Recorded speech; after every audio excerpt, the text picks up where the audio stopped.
I'm Dr. Devra Davis, and I'm here in Australia talking about my new book, Disconnect. I'm an epidemiologist and a toxicologist, a fellow of the American College of Epidemiology and formerly the American College of Toxicology. I worked in the Clinton administration. I was the founding director of the Board on Environmental Studies and Toxicology at the U.S. National Academy of Sciences, and that was the group that did the study recommending the ban on smoking on airplanes quite some time ago. But I'm really here because I'm deeply concerned about what we know now about microwave radiation and how it affects the developing brain and body. Recently, the cell phone industry has been issuing advisories itself.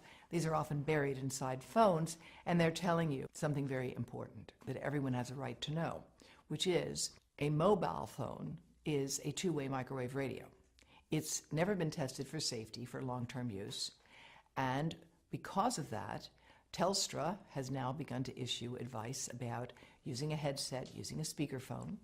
In America, Consumer Reports, a respected publication, has recently recommended that no one keep a mobile phone in their pocket.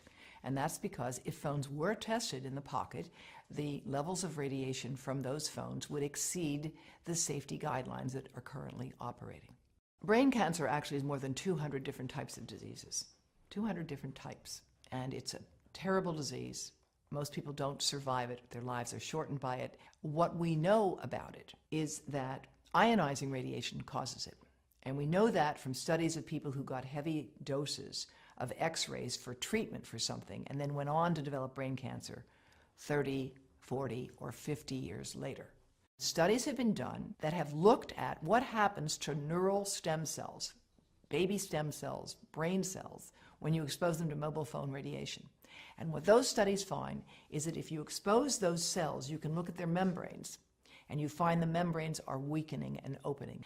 And all of these tests have experimentally indicated that mobile phone radiation can damage human brain cells, and it causes more damage to young human brain cells than to old human brain cells. Because when you put that phone here, your head is the antenna, and half of the radiation from the phone gets into you. That's the modeling work that we've done at Environmental Health Trust, which shows that a young brain will absorb the radiation almost all the way through the eye of a 3-year-old, and even an adult 34-year-old, it will still get into this part. And we are seeing effects of many different sorts as a consequence of this.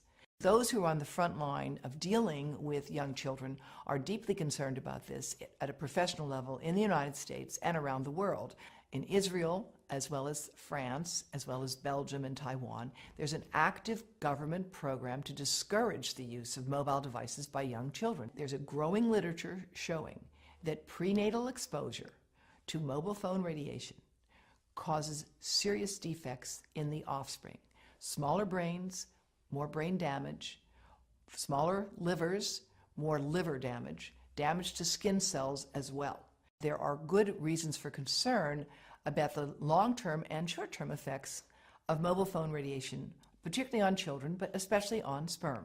Now, the sperm studies have been developed in more than 7 different countries, and what they find is that the sperm that are exposed to current levels of mobile phone radiation die 3 times faster and have 3 times more damage on their DNA, indicating that mobile phone radiation is damaging to human sperm.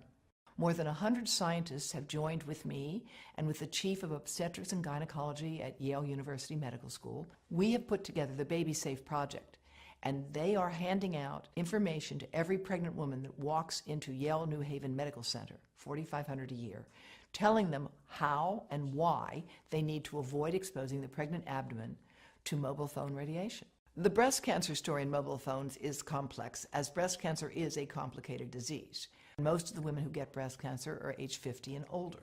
However, growing numbers of young women are developing this disease who don't have any of the inherited risk factors for it at all, who have no family history of it, but they have one thing in common. They have all stored a mobile phone right in their bra. And in several cases, the tumors have developed right under the antenna of the phones. No phones are tested for little kids, for babies playing in their bouncy chair, for toddlers sitting in front of an iPad on an iPotty, for pregnant women holding these things over their bodies. There are no tests of radiation absorption. That's why we at Environmental Health Trust are doing that modeling now, and we would like to work, of course, with industry to further validate our models. But it's really critically important that we do this research, that we train people in this field, and that in the meantime, we join with other countries around the world, giving people safety information. You have a right to know that that mobile phone is a two-way microwave radio and should not be kept close to your testicles or your ovaries or your heart or your brain. And where we are with this issue today is where we were with cars and seatbelts. Australia has led the world in requiring seatbelts. It is leading the world with respect to handguns, and it can lead the world with respect to the right to know about mobile phone radiation.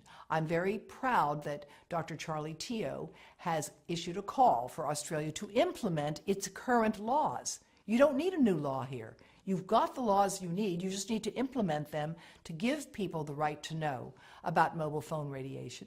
And again, I'm delighted that Telstra's taken the first step. I think Arpanza actually does have information on their website about how to reduce radiation by keeping your calls short and telling you how to use a headset and a speakerphone.